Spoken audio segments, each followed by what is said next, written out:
जा रहे हैं। मैंने तस्वीरें देखी कि स्विमिंग पूल में तैराकी हो रही है और बाथरूम में बढ़िया साबुन लगा के नहाया जा रहा है और प्रेसिडेंशियल किचन में खाना खाया जा रहा है। दारू की बोतलें घटक रही है जनता, बेड पे झूम झूम के बैठ के लोट लोट के नाच रहे हैं। और ऐसी तस्वीरें देखकर हर कोई हैरान है। कारों का काफिला भी हेमंत जी बता रहे थे, देवकी नंदन जी भी बता रहे थे। एक आदमी ने भ्रष्टाचार, अनैतिकता, धर्मांधता और अय्यासी की हर सीमा को पार कर दिया था। देखिए, ये ठीक उसी तरह से है जहां पर लोगों को डर दिखाकर, धर्म का चश्मा पहनाकर, फ्री चीज़ें बांटकर आज श्रीलंका को कंगाली के कगार पर लाकर खड़ा कर दिया गया है। हम लोग ये देख रहे हैं कि आज लोगों के पास खाने को नहीं है, रोटी नहीं है, बच्चों के लिए दूध नहीं है, लोग तबाही के कगार पर हैं। पूरी अर्थव्यवस्था बैठ चुकी है, गेहूं, तेल, चावल कुछ नहीं बचा है इस देश में। तो जिस देश की मुद्रा खत्म हो चुकी हो, देश दिवालिया घोषित हो रहा हो, वहाँ पर जनता के सामने क्या है?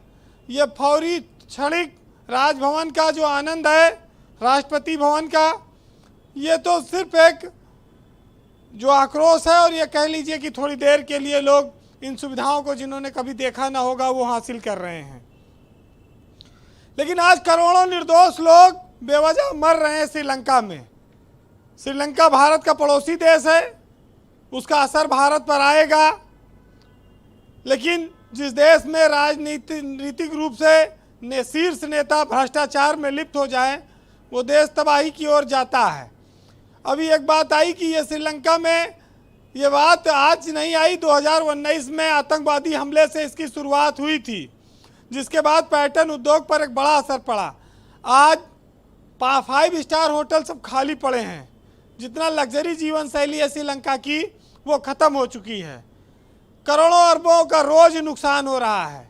पेट्रोल पंप पर 2-2 दिन से लोग लाइन लगाए हैं, 5 लीटर तेल मिलना मुश्किल है।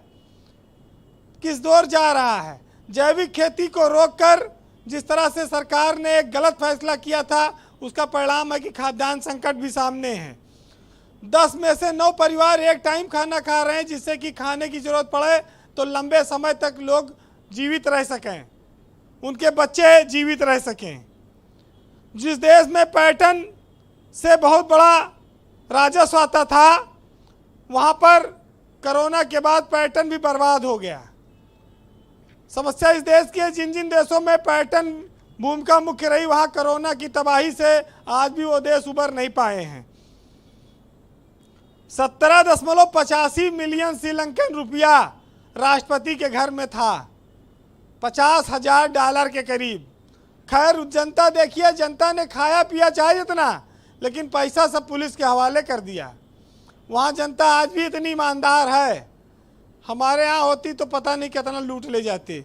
यहाँ तो स्पिरिट अगर टैंकर गिर जाए तो फ्री में पिए वाले गांव भर इकट्ठा हो जाते हैं, पी पी के मर जाएं। ये भी एक तुलना आप देखिए। देखिए, हमारे यहाँ राष्ट्रपति भागते हैं अगर हाँ, कोई लूटपाट नहीं हुई। वैसे ये बात आपने सही कही कि मतलब कोई नष्ट नहीं किया सामान, न लूटपाट हुई, बस खाना पीना खा के स्विमिंग पूल में नहा के और साबुन वबुन लगा के थोड़ा शैम्पू वैम्पू करके बढ़िया अच्छे से वॉश, हाँ, शावर ले के। कई दिनों की जो गंदगी और गर्मी थी वो सब उन्होंने अपना उतारा, वहाँ नहा धो। मुझे सबसे बेहतरीन फोटो लगी, एक व्यक्ति जो है वो स्विमिंग पूल के बाहर बढ़िया साबुन वबुन लगा के, बढ़िया शैम्पू वैम्पू लगा के नहा रहा था। तो सोचिए क्या क्या दृश्य है। राष्ट्रपति जो है आज एक द्वीप पर छुपे हुए हैं कहीं, और देखिए वो कहाँ जाते हैं, किससे शरण मांगते हैं। रुपया पैसा बहुत लूटा है पूरे देश को इन लोगों ने, इनके पूरे परिवार ने, राजपक्षे के।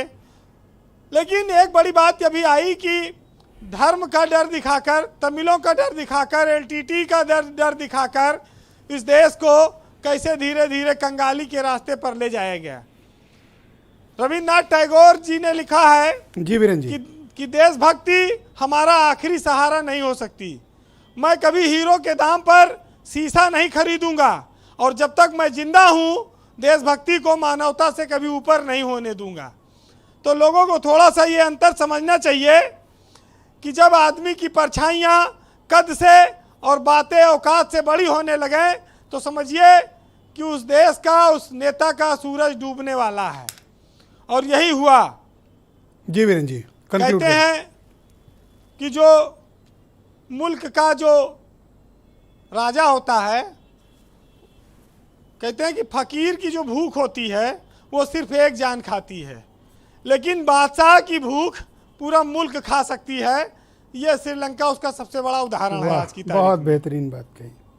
तो जिंदगी में चाहे कोई कितना बड़ा शतरंज का खिलाड़ी क्यों ना हो, लेकिन जो लोग छल करते हैं उनको वक्त जवाब देता है। आज श्रीलंका को लोग देख रहे हैं कि राजा या मंत्री या राष्ट्रपति के द्वारा की गई एक गलती की सजा आने वाली पीढ़ियां अब कब तक भोगेंगी। पूरी देश की निर्दोष जनता इसका परिणाम भोग रही है। कह रहे हैं कि तबाही की दहलीज पर आकर खड़े हैं, मत पूछो कि ये मंजर क्या है। बाहर से तो ज़रूर ठीक नज़र आते हैं, लेकिन सच पूछो तो अंदर क्या है। और एक साहित्यकार ने लिखा, ब्रजेश जी, इसी दिन के लिए लिखा था कि तारीख की आंखों ने वो दौर भी देखा है कि लम्हों ने खता की है, सदियों ने सजा पाई है। हाँ, बहुत बढ़िया, बेहतरीन बेहतरीन। और वो फोटो जरूर देखिएगा, बाथरूम में नहाने वाली, शावर वाली, बड़ी तगड़ी प्यारी फोटो है। तसल्ली से एक आदमी नहा रहा है। मैंने तो वो मतलब वो करोड़ों रुपए की है वो तस्वीर, अकेली तस्वीर। बहुत शुक्रिया वीरेंद्र जी आपका। हेमंत तिवारी जी, सर आप मुझे बताइए कि अब श्रीलंका का आगे